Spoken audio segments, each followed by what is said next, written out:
Hi, this is Congressman Tom Cole, the 4th District of Oklahoma. This is another one of our weekly chats. Congress has actually been very, very busy this week. I think a rush to try and get some important things done before the usual July 4th break.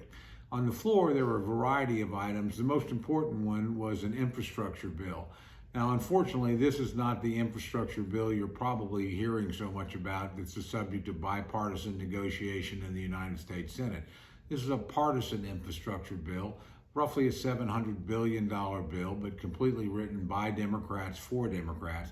Indeed, Democratic states and Democratic districts get about twice as much money on average as Republican states and Republican districts. There are also lots of controversial Green New Deal provisions in this, and not a single dime of it is paid for in any way, shape, or form. Finally, it lacks any of the regulatory relief we need that would actually speed up the building of important infrastructure projects. Given all that, not surprisingly, this is a party line vote. But it does give the House what's called a vehicle to go to conference. That is something to go in to negotiate from. Unfortunately, if the infrastructure talks in the Senate work, there'll be a bipartisan bill and that comes out of the Senate versus a partisan bill that comes out of the House. That'll give the Senate a lot of strength in actually determining what happens because, again, most of the Republicans obviously will be opposed to the House bill, whereas you'll have a significant number of Republicans and Democrats for the Senate bill. That makes a difference in the conference discussion. Nevertheless, I count it as progress that we're talking about infrastructure, we're talking about what can be done. I believe that President Biden's ambitions are bigger here. He wants major tax increases. He wants a lot of things beyond infrastructure, human infrastructure, he would call it. We would call it social services programs. But the reality is, again, there's not going to be much Republican support for that. So there's still a long way to go, but I consider the fact that there's engagement and discussion going on to be a positive thing. In many ways, probably the most important work in the House this week was in the Appropriations Committee. The Appropriations Committee is now considering the 12 bills that actually fund the government. It's completed over half of them this week. Now, again, these are pretty much partisan exercises, but they give you a vehicle once they cross the floor to go sit down and talk to the Senate. We were able to secure some good things for Oklahoma in those bills. But if you had to sum it up before there's going to be a deal between Republicans and Democrats, the Democrats are going to have to agree to raise defense spending. It's too low in this bill, particularly in the dangerous world. They're going to have to agree to cut domestic discretionary spending, which is way too high. This is all the money for a variety of programs, many of them good programs, but we had an 18% increase in spending at a time we're running a $3 trillion deficit. That's hard to defend. And finally, the so-called Hyde Amendment, which is the prohibition of the use of taxpayer funds for abortions, except in the cases of rape, incest, and health of the mother. That's been stripped out of the bill, and that's going to be a big bone of contention, or out of the appropriations bills.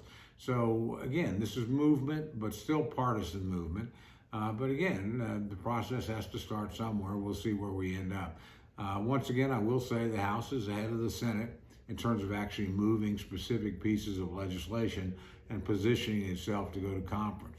My guess is we'll get to the end of the fiscal year in September 30th. The work will still not be done. The agreement's still not reached. We'll pass what's called a continuing resolution that just keeps government funding as it is and try to negotiate a final bill before the end of the year. But again, it's movement in the right direction.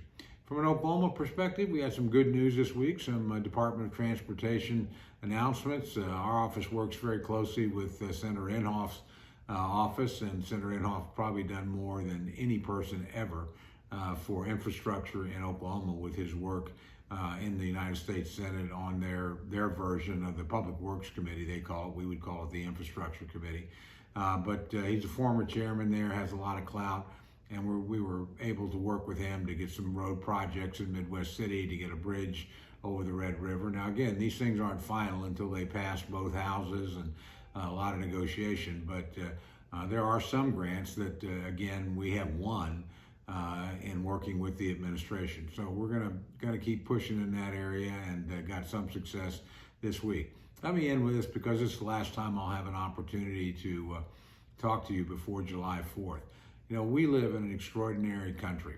And sometimes I think we lose sight of that. We're so blessed, we take our blessings for granted. But there's no place in the world that's freer than the United States of America. There's no place that's more secure. There's no place with more opportunity. If you don't believe that, just ask all the immigrants, legal and illegal, that try to get into this country because they know it's the best possible place for them to fulfill their dreams and for their children to have a chance at a better life than they ever had in their home countries. We all ought to think about that blessing and reflect on that and be grateful that we're Americans. And I know too that we're able to celebrate July 4th in freedom because hundreds of thousands of our fellow Americans have put on the uniform of the United States and are defending us here at home and around the world.